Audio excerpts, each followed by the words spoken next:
Your dog is scratching himself raw.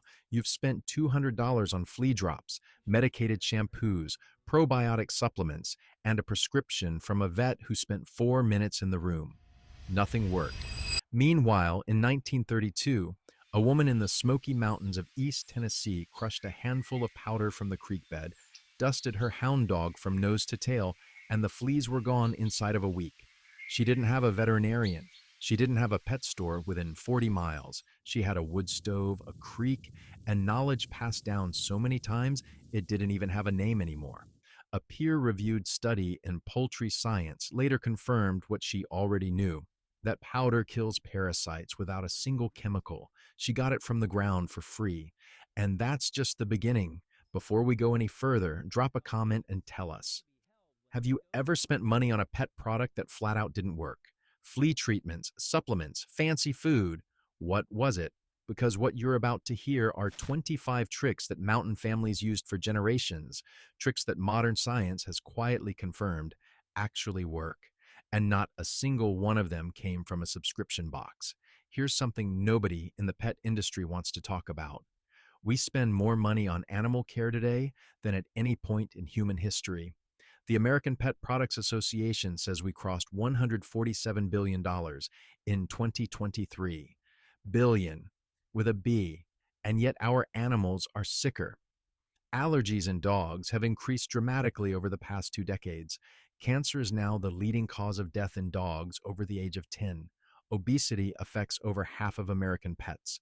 We are buying more products, visiting more specialists, feeding more supplements, and our animals are getting worse. Now go back 80 years. Mountain families in Appalachia, people the rest of the country called hillbillies, kept dogs, cats, horses, mules, milk cows, hogs, goats, and chickens. They had no vet within a day's ride.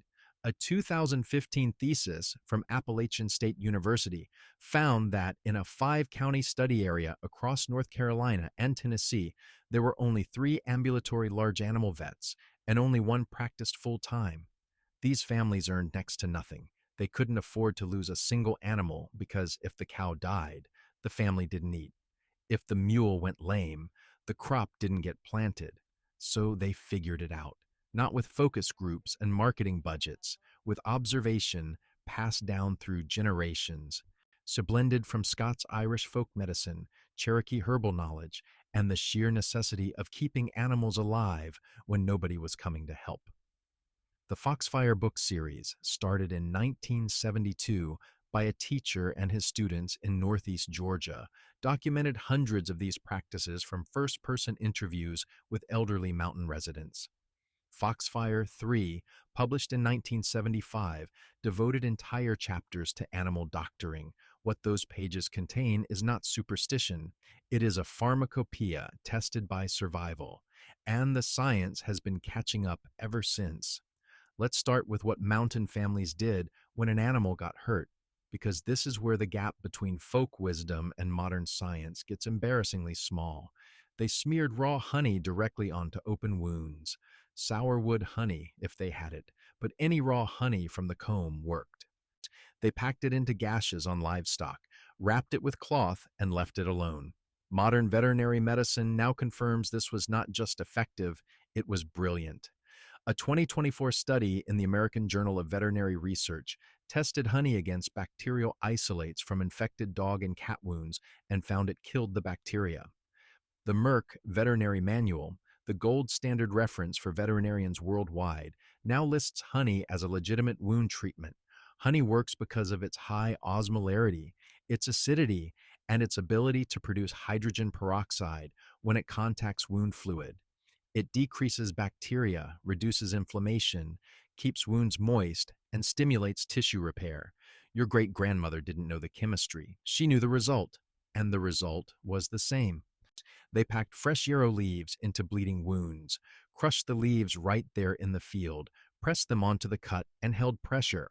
A 2023 study published in PubMed Central found that yarrow essential oil accelerated wound healing by reducing inflammation and demonstrated antibacterial activity against Staphylococcus aureus and Pseudomonas aeruginosa. The plant's scientific name, Acacia, comes from the legend that the warrior Achilles used yarrow to treat his soldiers' wounds during the Trojan War. One veterinarian, Dr. Terence Fox, reported treating over 100 horse wounds with yarrow and never once saw proud flesh develop. Mountain families had a plant that worked like a battlefield medic, and it grew in every field they owned. They pressed spider webs onto bleeding wounds on livestock. This one goes back over 2,000 years. It's documented as far back as ancient Rome. The webs acted as a physical barrier, absorbing fluid and promoting clot formation. Some researchers have found that spider silk contains vitamin K, a clotting agent. A 2021 study challenged the idea that the silk itself is antimicrobial, but the mechanical action, pressing absorbent material against a wound, is sound first aid by any standard. These folks didn't have gauze. They had cobwebs, and it worked well enough to keep the practice alive for 2 millennia. And when a dog's nail got clipped too short and bled everywhere, they pressed cornstarch right onto the nail and held it. Flour worked too. Baking soda in a pinch. Veterinarians today confirm this is effective. The starch absorbs moisture from the blood and promotes clotting. It is the #1 recommended home alternative when commercial styptic powder isn't available. They put plantain leaf poultices on stings and bites, not the banana, the broadleaf weed that grows in every yard in America.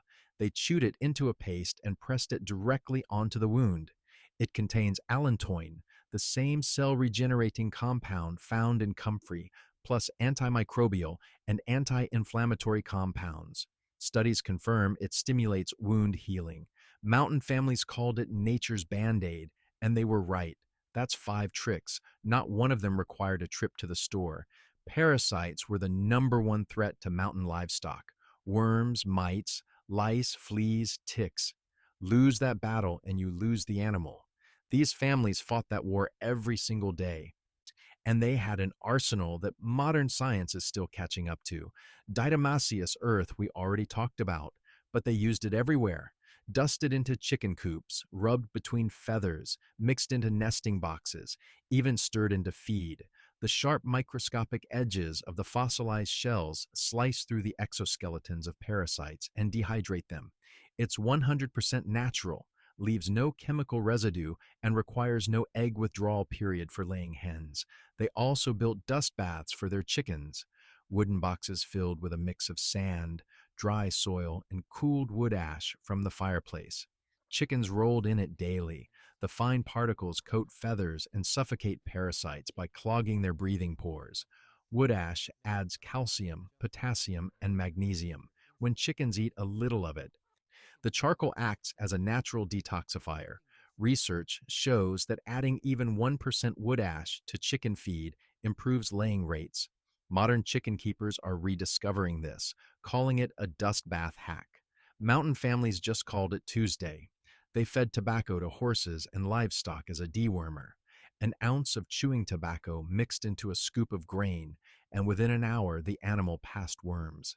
Published research confirms nicotine is a genuine anthelmintic. It causes spastic paralysis in intestinal worms by hitting the same nerve receptors that modern dewormers like levamisole target. The science is real, but here's where honesty matters. Cornell University warns that the dose required to kill worms is dangerously close to the dose that harms the animal. Shea nicotine was removed from commercial dewormers when safer alternatives were developed. It worked, but it could also kill the animal. Not every old trick deserves a comeback, and this is one mountain families used because they had no other choice. Pumpkin seeds were the safer option, and plenty of families knew it. Dried, ground, and mixed into feed, the active compound, cucurbitatin, paralyzes worms and detaches them from intestinal walls. Pumpkin seeds were listed in the United States Pharmacopoeia as an official antiparasitic from 1863 to 1936. A Delaware State University study showed significant reduction in fecal egg counts in goats over 21 days. The evidence is real, though results vary. It's not a silver bullet, but it was never meant to be one. It was one tool in a very full toolbox. They mixed lime and sulfur into a dip for animals with mange and ringworm, sponged it on, let it air dry, didn't rinse. This is still a veterinarian-approved treatment sold commercially by major animal health companies. You can buy it on Chewy right now. The same formula, same application, same results. Mountain families were doing in 1910 what veterinary supply companies now put in a branded bottle and mark up 400%. Here's what separated good animal keepers from everyone else. They didn't just treat problems, they prevented them. And the way they did it was almost absurdly simple. They whitewashed their barns and chicken coops with lime, hydrated lime mixed with water and salt, brushed onto every wall, every crack, every roost. The alkalinity of calcium hydroxide sits at a pH of around 12.4. That kills bacteria, fungus, and parasites on contact. Research confirms it controls poultry diseases, including avian influenza and Newcastle disease. It deodorizes, seals wood against moisture, brightens dark interiors, and neutralizes ammonia from manure. A 50-pound bag costs about $7 and covers an entire building. The modern equivalent is a chemical disinfectant spray that costs 10 times as much and requires protective equipment to apply. Mountain families did this once a year with a bucket and a broom. It was the single most effective disease prevention measure on the homestead, and almost nobody talks about it anymore.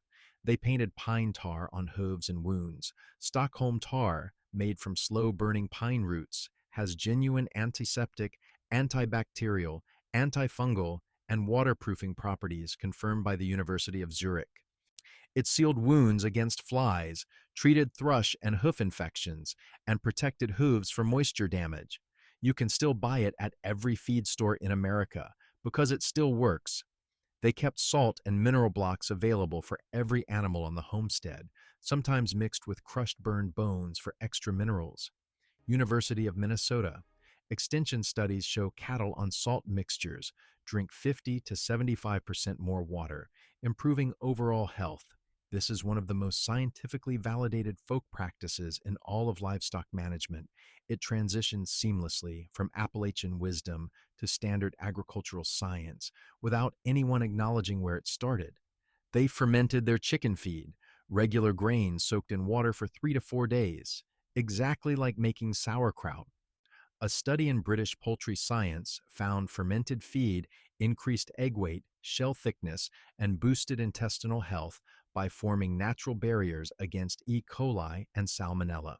NC State Extension confirms it breaks down anti-nutritional factors and can reduce feed consumption by up to half while increasing nutritional value. Mountain families did this with a bucket and leftover grain. The modern poultry industry spends millions on probiotic feed additives trying to achieve the same result. This is where things get personal, because the feeding tricks mountain families used expose just how badly the modern pet food industry has failed your animals. They fed raw goat milk to every sick and orphaned creature on the homestead: puppies, kittens, lambs, piglets, calves. Goat milk fat molecules are 1/5 the size of cow milk, making it naturally homogenized and digestible in about 20 minutes. It's lower in the protein that triggers most dairy allergies. The Alabama Cooperative Extension System confirms it's suitable for feeding orphaned animals across virtually every species. Mountain families kept dairy goats specifically as a universal life support system for baby animals. Today, raw goat milk is trending as a premium pet superfood. $15 a quart at the specialty pet store. They got it from the barn. They simmered bones for a full day or two and fed the broth to sick and recovering animals. Chicken feet, beef knuckles, anything with marrow and cartilage. That slow cooking extracts collagen, glucosamine, chondroitin, glycine, and minerals. Gelatin soothes and heals the gut lining. Glucosamine supports joints. The American Kennel Club endorses bone broth for dogs. Mountain families didn't need the endorsement. They watched a sick dog refuse kibble, lap up warm broth, and be back on its feet in 2 days. They cracked raw eggs into their dog's food for coat health. Eggs contain biotin, omega-3s, and high-quality protein that support skin and fur. Nutritionally well established. Most vets today recommend cooking the eggs first to avoid salmonella risk, but the principle was sound then and it's sound now. They rubbed lard and tallow into cracked paw pads and damaged hooves. Rendered animal fat is biochemically similar to the fats in mammalian skin, rich in vitamins A, D, E, and K. Dogs absorb it better than plant-based alternatives because it's species appropriate. It forms a breathable barrier and is completely safe if licked. Today, artisan paw balm companies sell tallow-based products for $18 an ounce. The ingredient list is identical to what a mountain woman rendered on her wood stove from beef scrimmings that would have otherwise gone to waste. They added apple cider vinegar to drinking water, believing it improved digestion, reduced parasites, and boosted coat condition. Honesty requires saying, this one is the most widely believed folk remedy with the least scientific evidence. Practical Farmers of Iowa, a USDA-affiliated research organization, conducted a 2-year on-farm trial and found little measurable difference. It won't hurt anything, but not everything Grandma did was magic, and pretending otherwise would make us no better than the pet industry selling you a $45 enzyme spray. They drenched bloated cattle with cooking oil, a pint to a quart poured down the throat. The oil reduces the surface tension of foam trapped in the rumen and allows gas to escape. The University of Arkansas Extension explicitly recommends this. They also tied a stick in the animal's mouth to promote saliva flow because the alkalinity of saliva helps break down rumen foam. Both tricks are confirmed by USDA fact sheets. They soaked horses' hooves in warm Epsom salt water for abscesses and used dissolved Epsom salt as a gentle laxative for mild colic. Magnesium sulfate is a standard veterinary tool confirmed by equine medical references. It draws infection, promotes gut motility, and addresses magnesium deficiency linked to nervousness and muscle problems in horses. They brewed blackberry root tea and gave it to livestock with scours. The high tannin content in the root provides a powerful astringent effect, tightening the intestinal lining and reducing fluid loss. Homesteaders report scours clearing within 12 hours. The pharmacological mechanism is well understood even if formal veterinary trials are sparse. They gave chamomile tea to animals with upset stomachs. A systematic review examining 69 studies confirmed chamomile has anti-inflammatory, antimicrobial, and antidiarrheal properties. It inhibits COX2 enzyme activity, the same mechanism as modern anti-inflammatory drugs. Hospitals recognize as chamomile for treating inflammatory GI conditions. They watched which trees their horses chewed on when they were hurting and noticed they always went for willow. Willow bark contains salicin, which converts to salicylic acid in the body, as the chemical basis for aspirin. Hospitals lists willow bark as a recognized supplement for pain and inflammation in dogs. The mountain families didn't know they were watching an animal self-medicate with the precursor to the most widely used painkiller in human history.